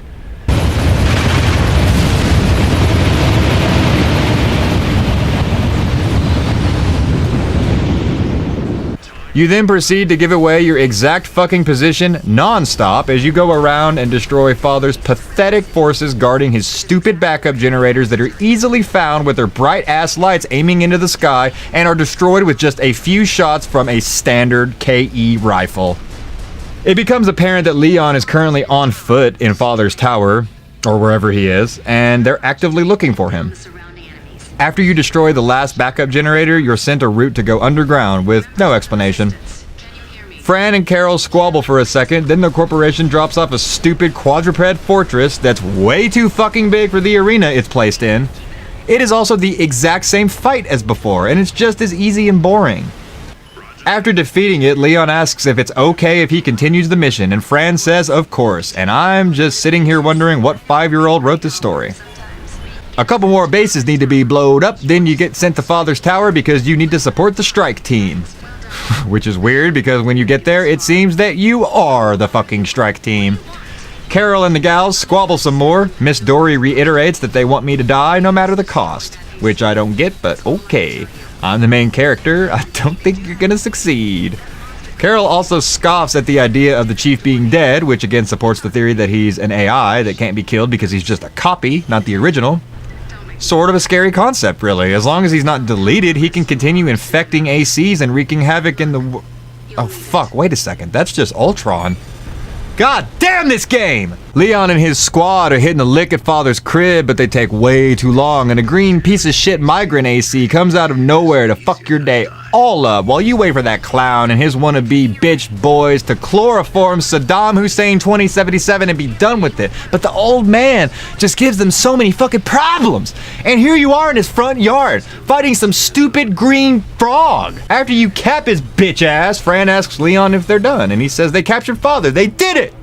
And immediately, literally immediately, a swarm of what I assume to be corporation helicopters shoots 100 Amon Uthikas straight up Father's ass and destroys the tower, killing Leon and all his ballers. Then the mission ends.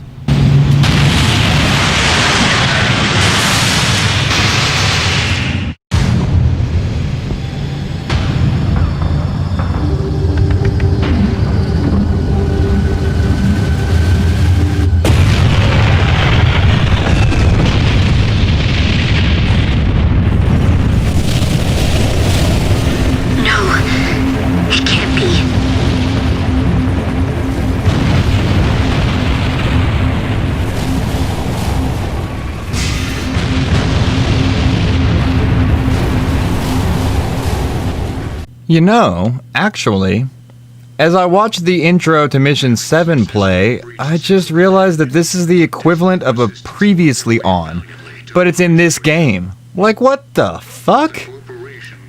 So, I think that year I was confused about earlier was just 1 year.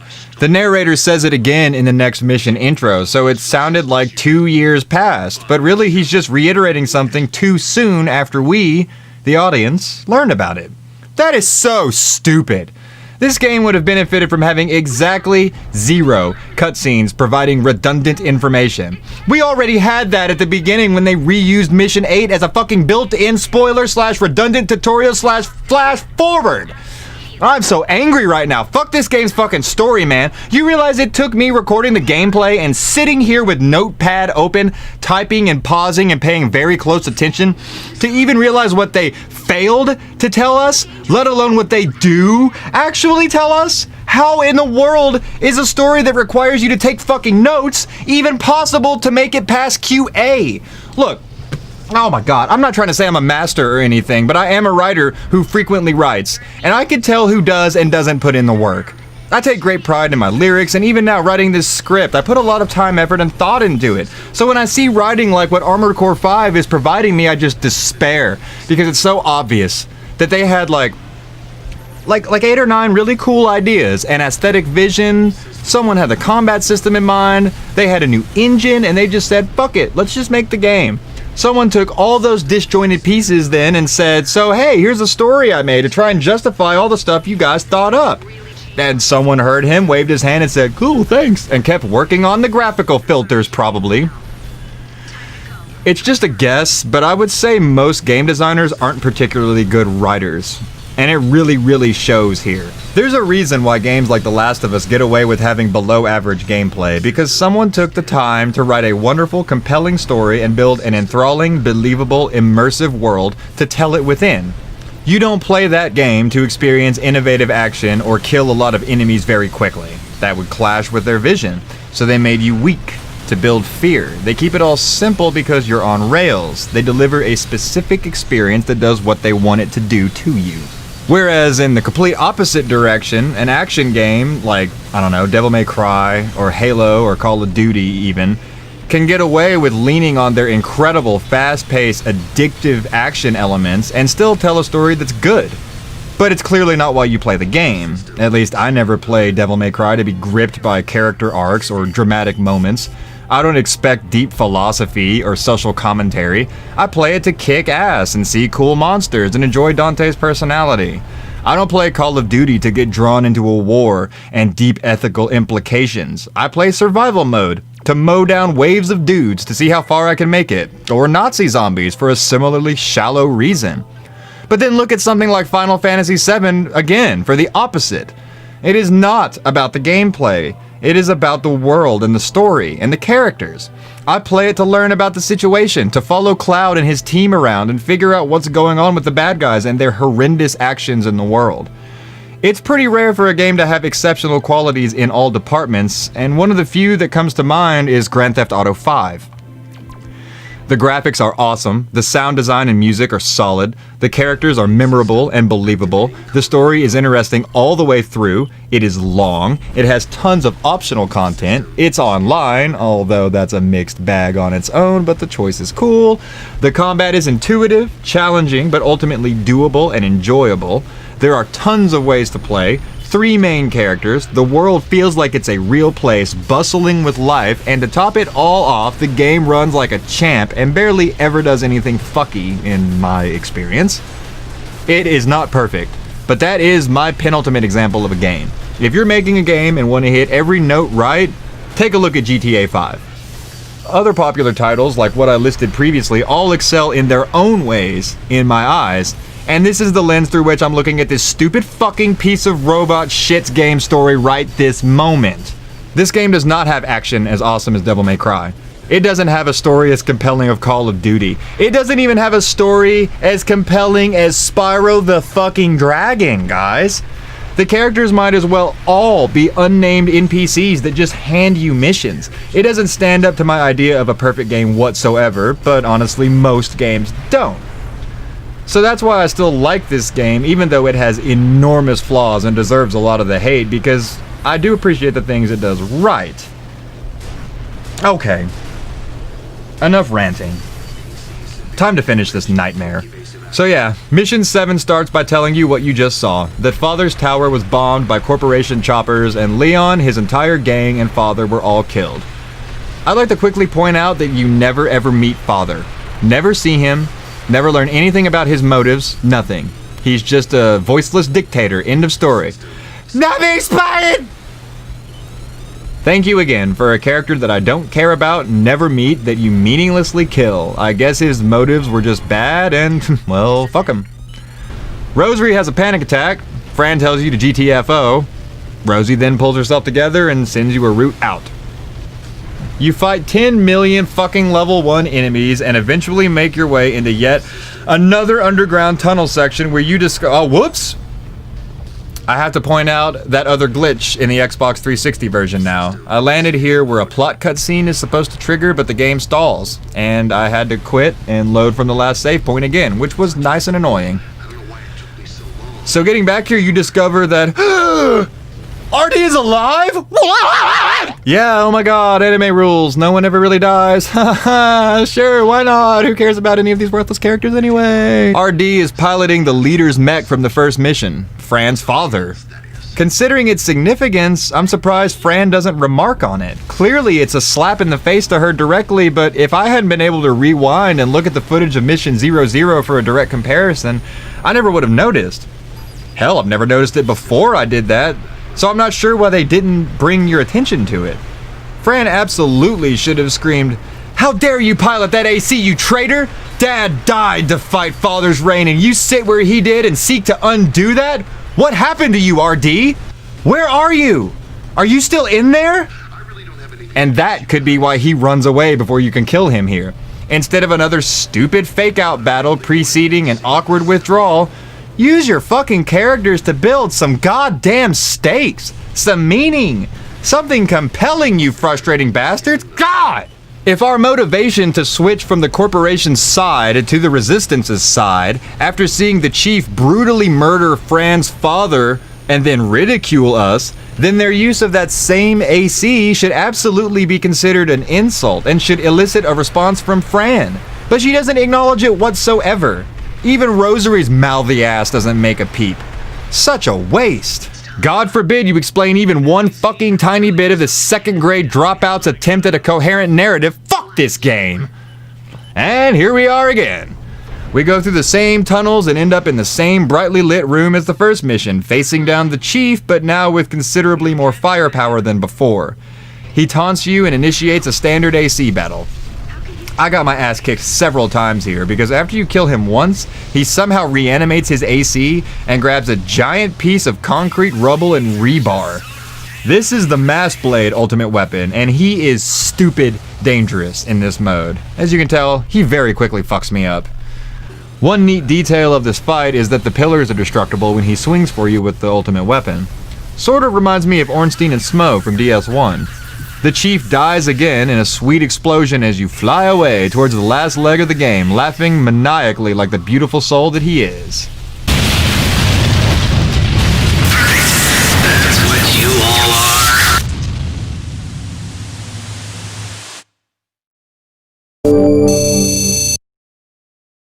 Mission 8 begins with the corporation fucking demolishing the city. Why?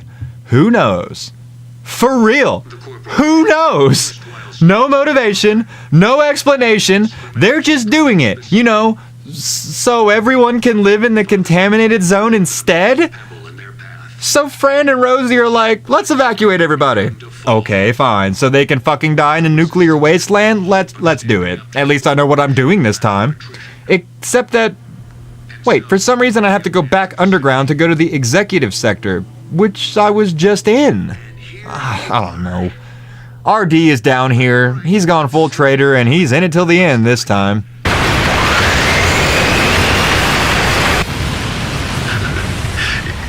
It's easy.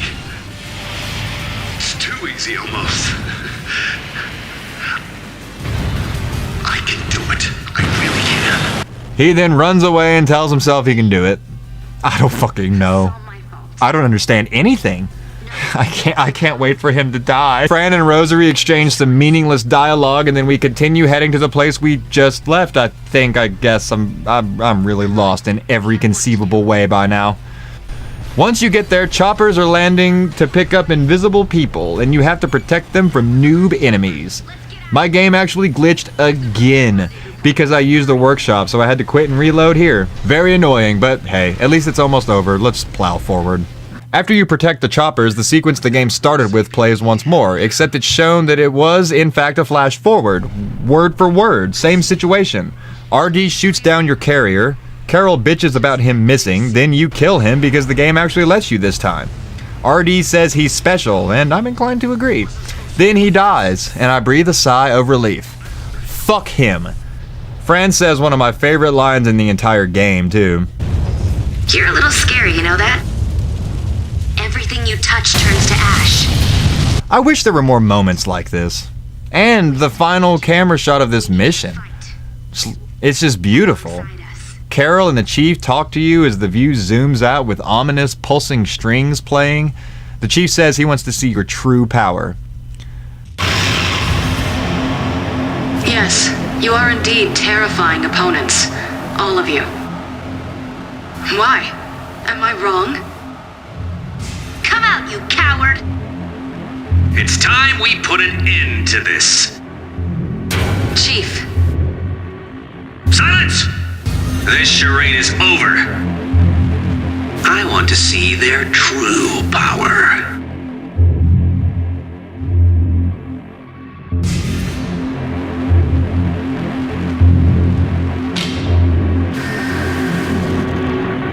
The mission ends and you get 3 of the ultimate weapons, and finally, we reach the best part of the entire game. The mission that makes it all worth it. The narrator speaks of the limitless wasteland before you, and then you are thrown into the final confrontation with the Chief, the true villain of the game.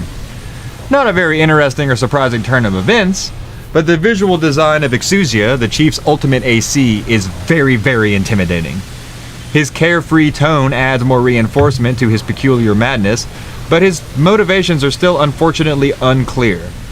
I would call it that same tired, stupid anime bullshit of them wanting to fight you to gain data, or experience the ultimate challenge, or die honorably. And they even have the audacity to double down with the cliche of it was all part of the plan, with Carol acting like there's some overarching plan that was bigger than you, bigger than the Chief, bigger than the entire game's events.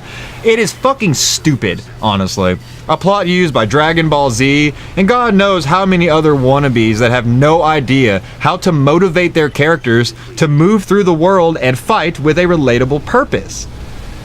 Fighting can really only be justified with seeking power or valuables, protecting oneself, fighting in a religious sense like how Vikings yearn to die in battle and fight forever in Valhalla, or just simply because it's the only thing that character is good at. Maybe pride or vanity figures in, or conquering a planet or country. But I just don't personally think physically fighting is a very interesting story mechanic overall, and it is very, very overused in a wide range of genres. From comic book superheroes to anime to one-on-one fighting games to this silly robo bullshit we're playing now. I appreciate a gray villain. I really fucking do. And pure black villains like the Corporation, Father, and unfortunately even awesome ones like the Chief are inferior, in my opinion, to something more subtle like Gwyn, Lord of Cinder, or Mankar Cameron from Oblivion, or any fucking buddy in Game of Thrones. Villains need to be understandable in order to really grab you, I believe. And having the Chief just seeking... what exactly? It's never explained. They spend the whole game double-crossing Father and gathering unknown tech from the contaminated area to, I presume, build Exousia just to test it out on you? Why? Then they destroy the city. Why? Why wouldn't they let you capture Father and then occupy the city themselves? It's like, if you have nothing to rule, then what exactly are you doing? You can't rule a smoldering Kojima-contaminated wasteland with no living beings in it. That doesn't make any sense as a motivation. Carol and the Chief tear down the only civilized zone with civilians in it seems. And God knows where the stupid transport choppers took the survivors you helped escape earlier. Another city? I don't fucking know! It's never explained! It is never explained! Before we move on, I want to tell you guys a short anecdote about the final boss though. Since this was my first Armored Core game, I had tons of trouble my first time through. It took me a long time to even reach Exusia, and then when I did, I got brickwalled. I could not figure out how to beat it. I was building tanky builds that were way too slow, and I just didn't get the trick. My friend Zach is better at most games than I am, so I figured he'd try it and be equally frustrated and I'd be validated. It was the game, not me. Instead, he beat that motherfucker in 2 tries, a fact that has always burned my ass because I'm the one who is now a mega fan of the series and it made me feel like a total noob. So I've dedicated a fairly large amount of effort to destroying this boss as quickly as possible. Earlier in the video I used the grind blade to one-shot him in 18 seconds, but the clips I've been playing for a while now show me beating him in numerous ways, one time in 20 seconds with just Gatling guns. I did the kick subquest, even got a flawless with a kick at one point, but I failed to record it. Only got the proof in this mission readout, which really sucks. I deserve it if you don't believe me. Only setups that I've tried but failed are Murakumo only and pistols only. I think I can, but it'll just take a ton of practice, and to be honest, it's gonna be a little while before I play this game again. I need to forget how horrible this story is, so I can come back, skip all the cutscenes, and focus on gameplay because that is how you enjoy Armored Core 5. Also, most of these clips of me demolishing Exusia were recorded after I beat Mission 6 because for some dumbass reason, the final boss is available 3 missions early. As soon as I noticed this, I respec'd my AC to the lightest build possible, equipped my GATs, and proceeded to rape him as many times as I could. This goes back to that early criticism I spoke of. Being able to grind just really fucks with the difficulty. And here I was, grinding on the final boss and beating him in 20 seconds, all to scrounge together enough gear to barely scrape through missions 7 and 8, which took 16 and 30 minutes respectively. That is preposterously stupid. A linear progression path would have been superior in every measurable way, more understandable, more balanced, and you could have focused on telling a decent story. But instead we got way too much freedom, lenient ranking, difficulty spikes that look like a 9.5 earthquake reading, meaningless characters, and distracting visual effects. When you beat him, Exusia falls to the ground, and Carol is stunned that one AC, you know, the one that's been unleashing an unstoppable wave of death upon every last soul unfortunate enough to come into contact with it, was able to beat one AC with some neat little gizmos added on. She says time is necessary to create a complete program. And all From's people say it, it's never explained. The end. Fucking A, guys, I'm so done with this part of the game. We're moving on to the Order mission story, and it is mercifully short by comparison, but just as boring and pointless, and unfortunately even more anticlimactic. The first plot point to emerge is the Men of Honor. They're basically, I don't know, bandits? Kinda? Rosary says they'll use any excuse to fight, calls them pathetic children who hide behind honor and pride. They're also the same dipshits you can fight against in the Conquest game mode and slowly claim territory from. This is even more monotonous and unsatisfying than the Order missions because there aren't even the boring characters we get there. It's more soulless somehow, and I'm not even going to talk about it because this video was overflowing with garbage already. Just know that Conquest isn't worth the disk space it took to hold it, and it is barely worth these precious seconds of my video acknowledging its pointless existence. The Men of Honor know about Rosary changing her name from Cordelia, and they also recognize your helicopter. From what I can gather in the game thus far, Rosary was in the Men of Honor and abandoned them for some reason. Shortly after this, you're attacked by the first Zodiac AC, Leo, number 8 of 12. Rosary and Fran don't know who it is at this point, so the mission ends on a mysterious note. I also noticed, watching through all the Order missions, mostly chronologically, that RD isn't ever present on these missions. In fact, it seems that RD, Leon, the Chief, Father, Carol, the Captain, and Leader only exist in the story missions, whereas Angie and the Zodiac, Regan, and Oswald all only exist in the Order missions. It really makes me question what they were thinking when they wrote out the plot of this game, and after putting everything I just said together, I think I may have uncovered the root cause of the stories being so underdeveloped. It must have been hard to have two stories going on simultaneously that could have great meaning and weight, while also not conflicting with one another. It just comes off so strange though when you look at it all from afar. You've got the Resistance versus the Corporation versus Father. You've got Fran and Rosie versus RD after his betrayal. You've got the Men of Honor and Regan versus Rosary/Cordelia. And you've got Angie and her Zodiac Stepford ACs just trying to hunt you down for no tangible reason. It's never explained. It's what I meant earlier when I said the development team had several neat ideas with cool visuals and badass concepts that they wanted in their game, but then made a very sophomoric and underwhelming attempt at implementing them narratively at the same level of quality as their pretty solid combat system. But if we continue, we see Regan enter the plot and taunt Cordelia. You discover she is Cordelia's older sister, and I assume there's some sort of bond they shared as sisters in arms within the ranks of the Men of Honor, and the bad blood between them is present due to Cordelia's abandonment of her duties and commitment there. Regan invites her back into the ranks as a ruse to obtain power over you and your unquenchable serial murder spree, but Cordelia sees through this, and Regan laughs as she admits to the lie. After Regan leaves, Rosary says she has a job for you and Fran. To crush them all, meaning the Men of Honor, of course. So Fran is the commander, but her own subordinate just hired her for a family revenge murder plot? What do you mean, chain of command? As I go through these missions, I also notice that Fran or Rosary usually says, "Same as always, kill anything that moves," or something to that effect in nearly every Order mission. Same drill as before. It's like they knew how fucking repetitive and meaningless these stupid missions were. I understand they wanted to include a sizable amount of content, but I'd be fine with balanced, meaningful content that I want to replay, rather than a shitload of mediocre content that is a chore to get through once and you never want to do it again.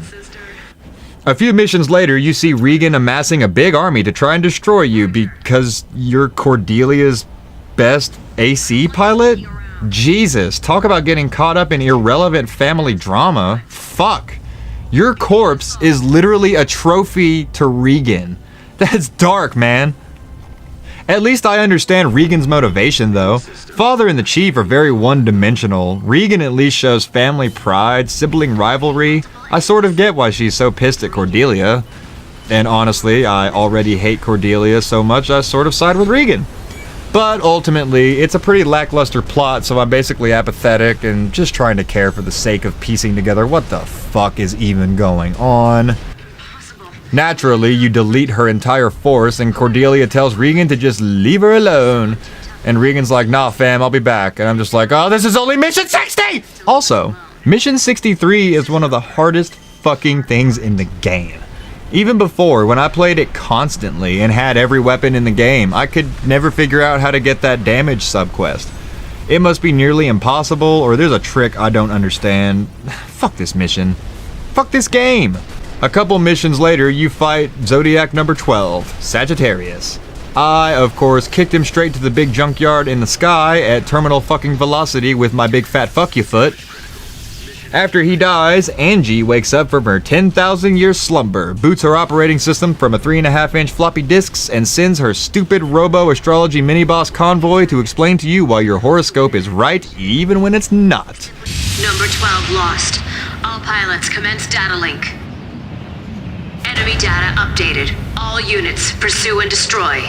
I'm just kidding, obviously, but for real. Angie wakes up and sends the Zodiac ACs after your ass.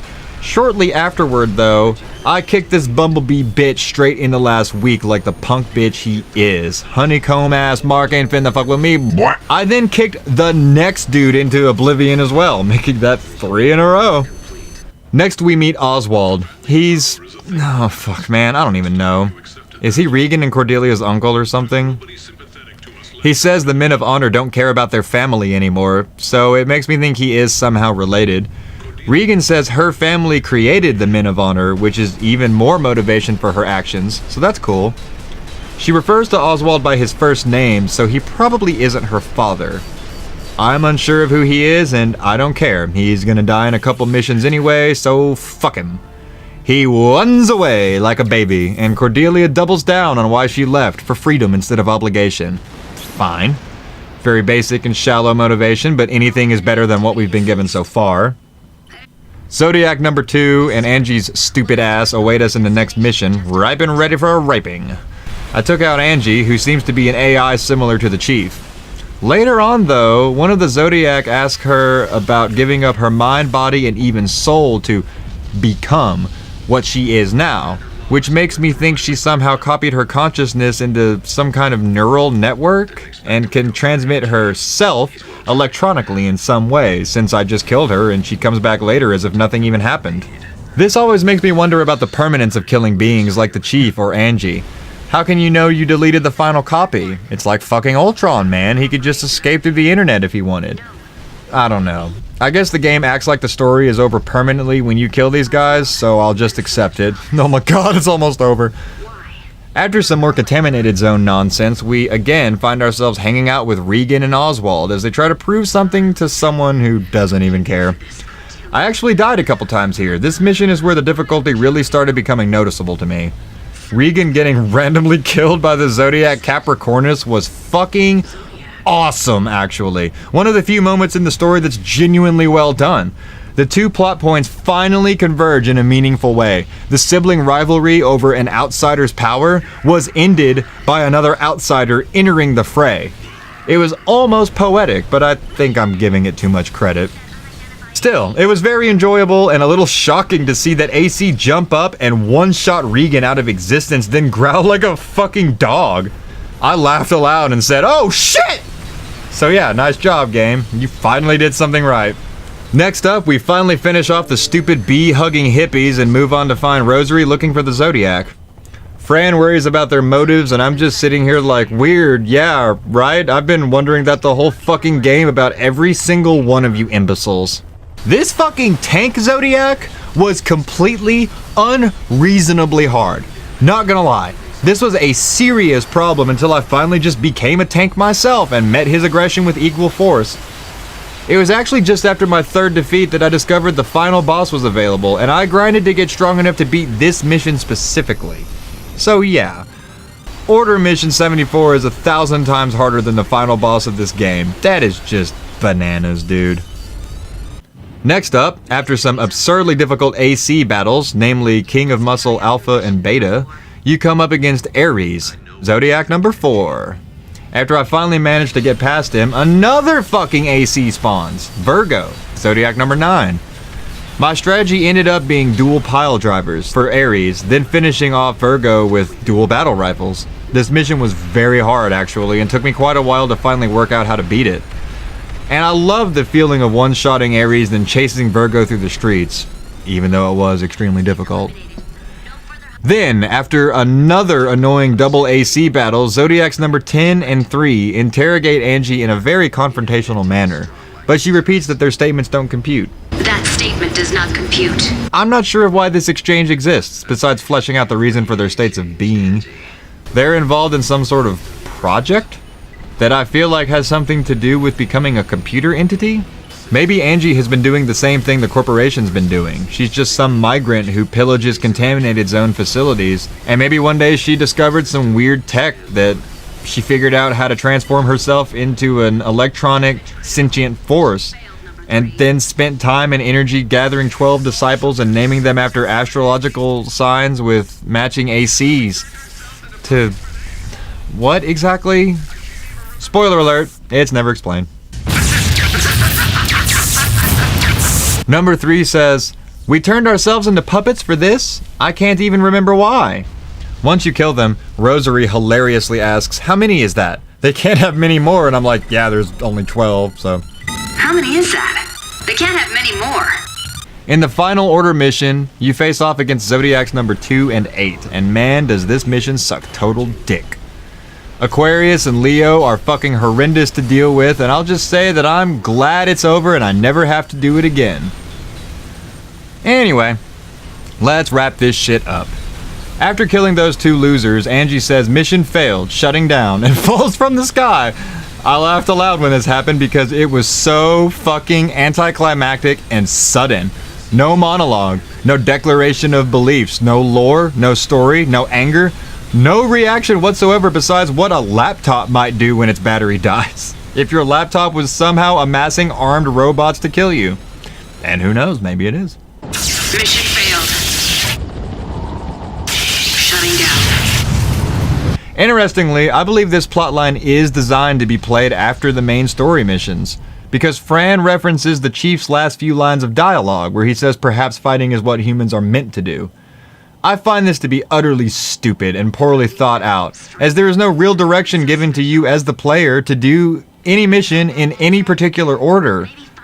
You could potentially finish the order missions first, since they seem to be the extra content, not the required content, and then hear the Chief's lines after this cutscene and be even more confused. Just one more gaping hole in a very flawed and poorly constructed story. Okay. It's over. Time to talk about some other things I couldn't fit into the main video and finalize with some conclusive thoughts and verdicts. Like making money? Amongst all the parts you can buy are some extras, like decals for your AC, letters, shapes, animals, weapons, all sorts of stuff. You can also purchase workshop customizations, which are literally just aesthetics to make your workshop look more the way you want. I chose the boat here because I think it looks the coolest. They're just extras to spend more money on, more things to try and acquire, so I give them an A+ for replayability being a clear focus. AC test mode is cool. I like that they give you a safe place to see how weapons work or just practice, whatever, and it costs you nothing.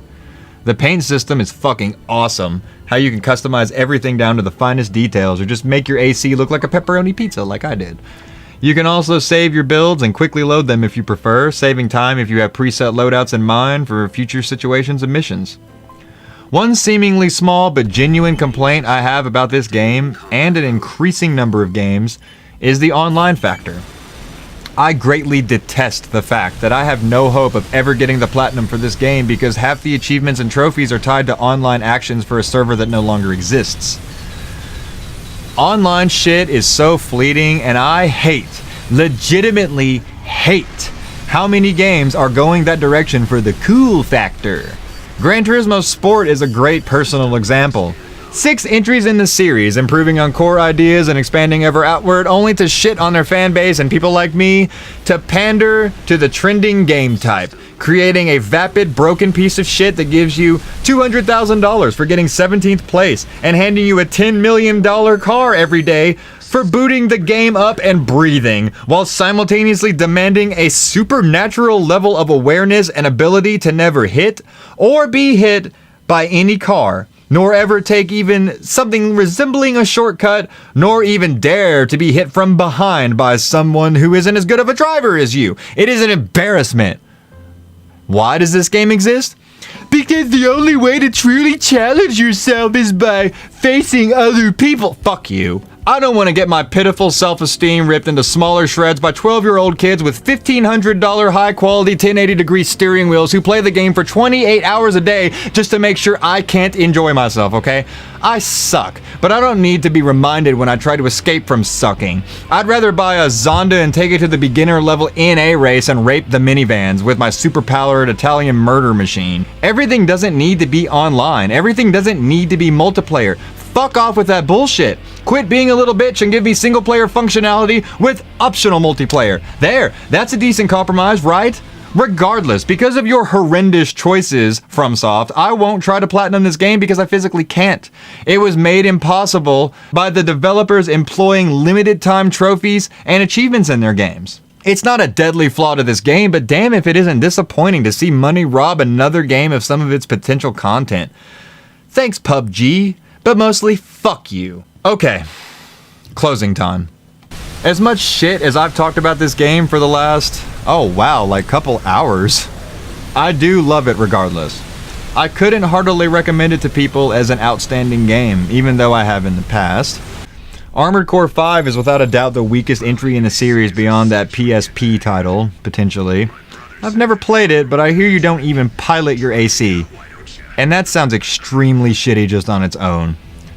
As for the ones I have previously played personally, this one was my introduction to the series, and I'll always have that nostalgia and gratitude for being drawn into a world nearly on par with some aspects of Soulsborne. Unfortunately, from as objective a standpoint as I can muster, this game is as confusing, frustrating, misleading, unintuitive, and clunky as it is varied, full of deep combat, action, and thought, and dripping with the cool aesthetic FromSoft games so often exude. I just wish they had picked up the whole product and ran further with it in a story sense and made some characters that mattered to me if they lived or died, you know? The Chief was a great pure black villain, a little reminiscent of Disney in some ways. And Exusia is one of my favorite bosses of all time, and that alone earns the game an extra point. What really brings it down, though, is the extremely vague and confusing main menu, the very poorly developed story. I mean, it took from mission 1 to 8 for my man to get Leon and Father killed and leave the city. For real. The other 2 missions are the prologue and final boss, which are very short by comparison. How did they stretch one fucking mission into 8?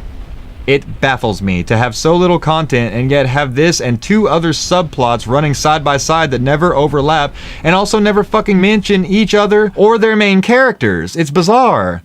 One of the Men of Honor mentions Rosie being in the city, but no one mentions Father or the corporation. It's like they couldn't cross over, or else the chronology could line up, even worse than it does when Fran mentions the Chief's final lines. Ugh, whatever. I give Armored Core 5 a 5 out of 10 for its enjoyable combat, rock, paper, scissors system, great music, interesting features, and cool world and aesthetic. I am taking 5 points off for shitty stories, shitty characters, dumb design flaws, compatibility issues, graphical choices that are distracting, and uneven difficulty throughout, ending in absurd brick wall moments. Buy it though. If you're a fan of mech games and you see it cheap somewhere, it's worth it if you just skip the cutscenes and don't get invested in characters as your primary source of enjoyment. If you strictly like action and just want to murder motherfuckers, throw on some metal and play this story free, and I can say you'll likely enjoy yourself. Just don't take any of it seriously or the flaws will start creeping up on you.